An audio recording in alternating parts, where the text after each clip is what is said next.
Oh, guys, it's the final episode of Testament Season 1, and I know Season 2 is coming and even up to Season 6, but I am still crying because this show has had it all. It's entertaining, it's edifying, the quality is mwah, chef's kiss, and now we've reached the end of the season. Oh my gosh. But thankfully, there is more from this director on Angel. And once I get a chance to watch, I'll spread the word. But for now, let's jump into this review of episode 8. And guys, sorry, please excuse my voice. I went to an amazing conference over the last week and it was amazing, but my voice is still on vacation. Let me just put it that way.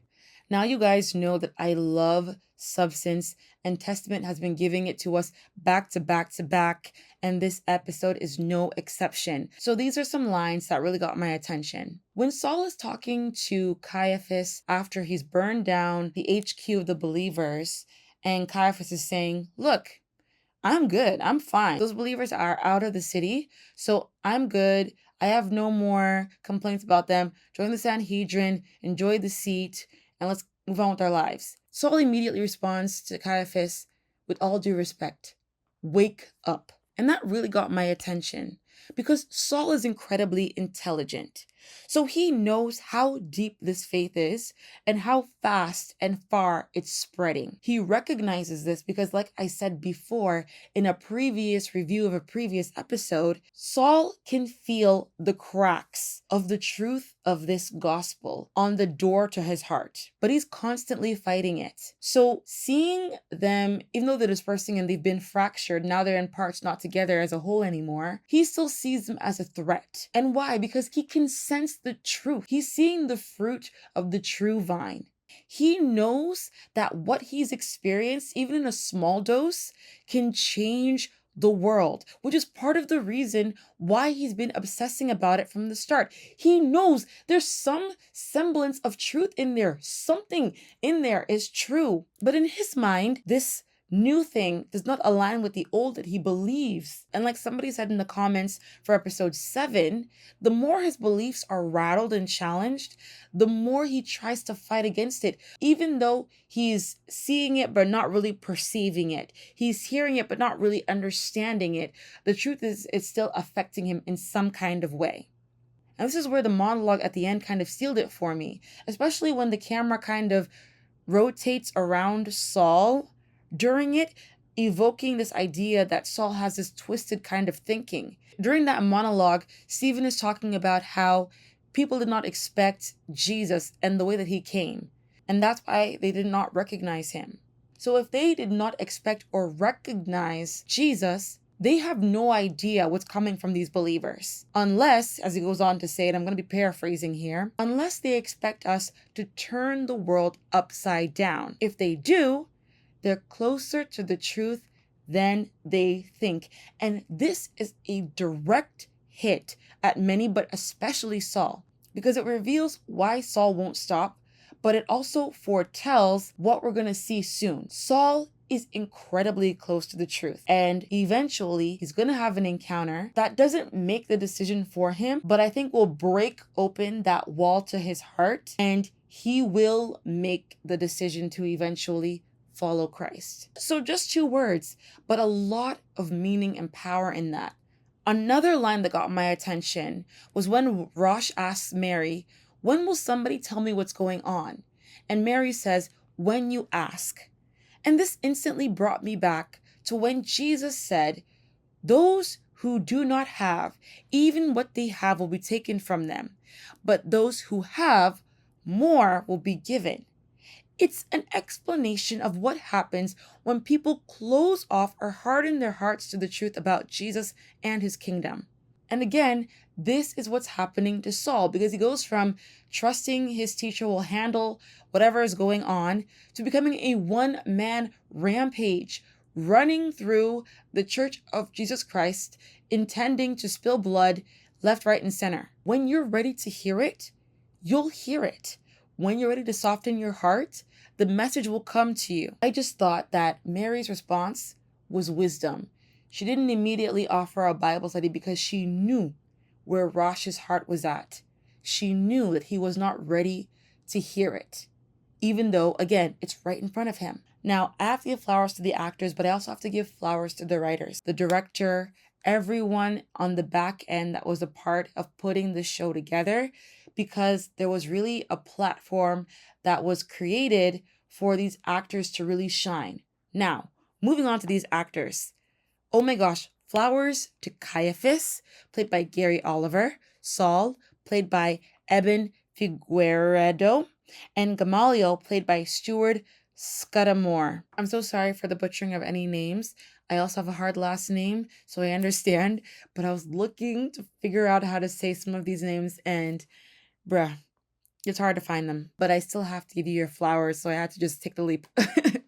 Okay, number 1, Gary playing Caiaphas. Gary captured the honor of high minister and the desperation or weakness of a slave in the different contexts so well.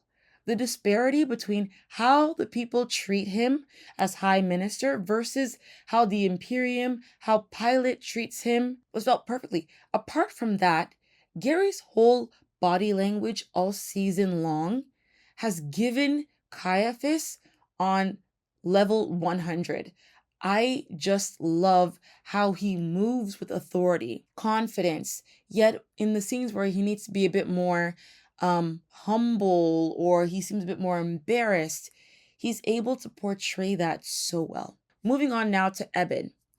Eben moves with this regal swag that I cannot quite place, but it works perfectly for the character of Saul. He bad and he knows it, and he moves like he has power, one mind, one focus, completely obsessed, but wears it like it's just sincere dedication to the authority of the temple. My gosh, Eben plays this role like he's a leader and incredibly intelligent, which Saul actually is. So have been loving seeing Eben's evolution of his character from, being an excited young teacher to becoming this overly obsessed, out for blood minister. I don't think that there could have been a better actor for this than Eben. And finally, Stewart. First of all, Stewart's voice is amazing. We need to use that more often.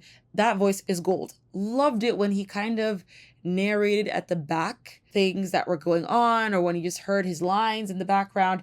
Loved it. He has an amazing voice. That voice is anointed, is blessed.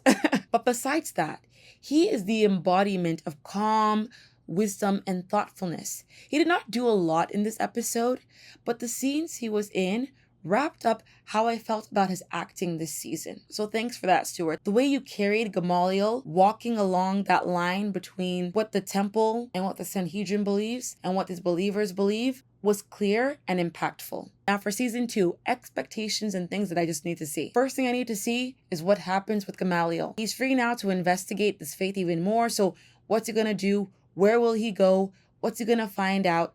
Because that's also a mirror or a reflection of what will probably happen to Saul. And guys, Shem came back. It was the 11th hour, last episode, but Shem came back. And when I saw him, I was like, oh my gosh, they're gonna explain.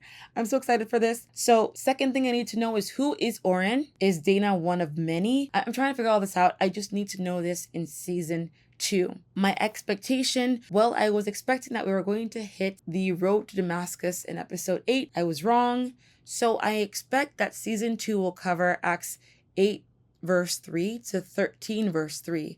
And that really ends with Barnabas and Saul being sent on their journey in ministry. I also expect an epic side quest with Rosh, Mary, and Dana and Magdala. I am looking forward to that. And lastly, I expect that Ananias will come back. One of you commented on episode 7 telling me to read my Bible. And I did after my review. And there are a lot of Ananiases in Acts. I'm just telling you that first. But it looks like he will come back. And I am so here for it. Maybe not in season 2, possibly, but he definitely is coming back. So hopefully the writers keep him in that season. Looking forward to that. And then at the end, the dispersing of the believers to the ends of the earth. It's amazing to me. What a way to set up season 2. And seeing the different story threads that are starting for Mary, for Philip and Caleb, for Saul, all these, for the disciples, all these story threads that came from this episode for season 2, just exciting to see. I just cannot wait for season 2. I just cannot wait. Testament has been an absolute blast. And I love the ending monologue where Stephen talks about turning the world upside down. But I'd even change it to right side up. This is what this show is, guys. It's the reimagining of the history of when the world started changing forever because of one message, but in a context that we can better, as the audience, identify with. It's the book of Acts feeling up close and personal. And I've been inspired by this show, floored by the production quality, surprised by the creative genius, and enthused by the potential of this show for its future seasons and audiences. This is going to be big. This show has everything that it takes to be one of the shows that marks entertainment history. That's what I personally believe. So if you're not watching this show just yet, if you have friends that you know have never heard of this show, you are wrong. You are very, very wrong. You need to tell them about Testament. It's on Angel. It's only $12 a month. Watch it, binge watch it, have a party, put it on. Guys, get this show out there. We need the support. And I say we in the sense that I support all creators that are putting out good stuff. You're putting out good stuff, I'm on your team. How can we get you some support? Like, that's what I'm here for as far as I'm concerned. Share, share, share, share, share.